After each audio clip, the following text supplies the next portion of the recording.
Melania Trump tells Anderson Cooper she has accepted her husband's apology for what he said on that tape, but have the voters accepted the apology? Here to discuss, Betsy McCaughey, the former lieutenant governor of New York and a Trump supporter, Michael Nutter, the former mayor of Philadelphia, a Clinton supporter, Gina Loudon, the behavioral and psychology expert and is a Trump supporter, and CNN political commentator Bakari Sellers, a Clinton supporter. Good evening to all of you. Betsy, you first.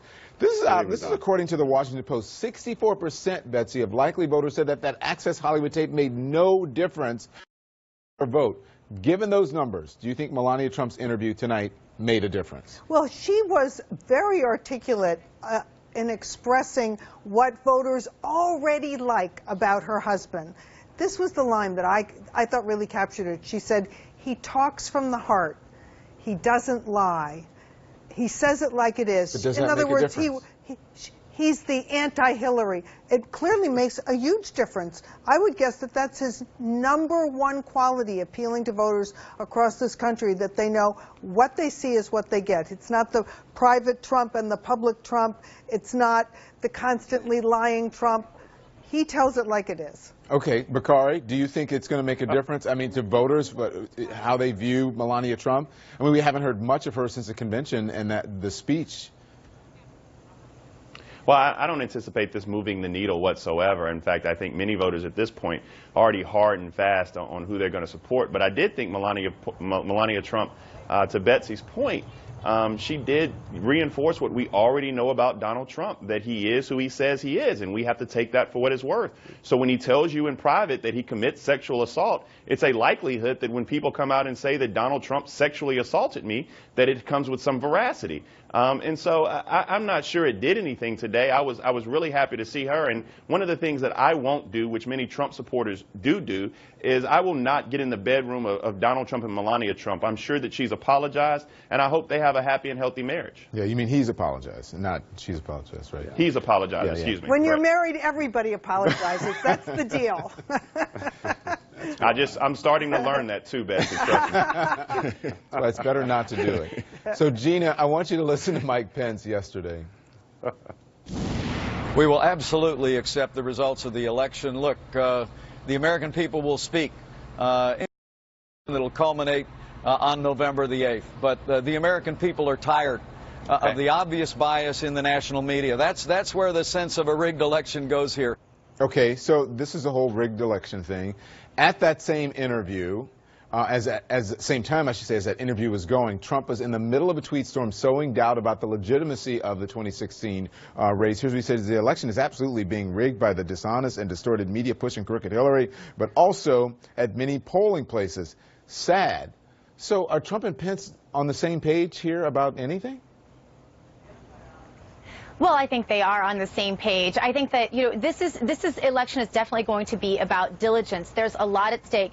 Mr. Trump, as an outsider, has taken on the entire establishment, not just in the Democrat Party, but also in the GOP, and also much of the media, who we all know doesn't like him very well. And so there's a lot for him to defend. I myself am originally from St. Louis, and I can tell you that we know there was fraud going on in St. Louis. Many people were, in fact, arrested for it. So it's something that I think all voters should be aware of. And I think Mr. Trump would be irresponsible to say that we weren't going to have poll watchers and things like that, for example. So I'm very glad that he's ahead of this. Listen, it's not a perfect system, but to affect a presidential outcome and the outcome of an election, the way that it's being framed, at least by Donald Trump, is that it's overwhelming. And again, this is Justin Levitt, a professor at Loyola School in Los Angeles, studies fraud allegations, found that 31 incidents of voter fraud across the nation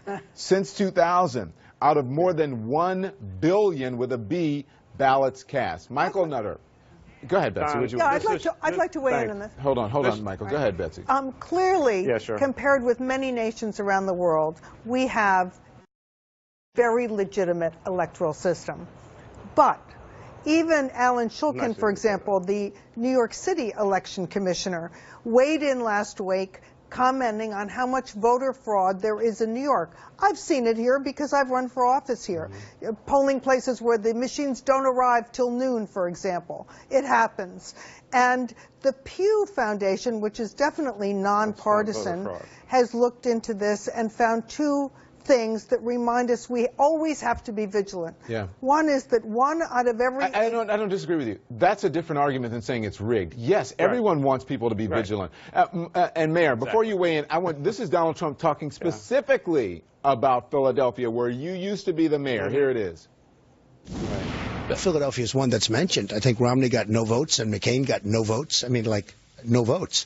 And Philadelphia is certainly one. You look at what's going on in Chicago. You look at what's going on in St. Louis and many other cities. There's tremendous voter fraud. And how Republican leadership doesn't see that is beyond me. Okay, Giuliani made also similar statements. Tremendous voter fraud, Mayor. What do you think? It's complete nonsense.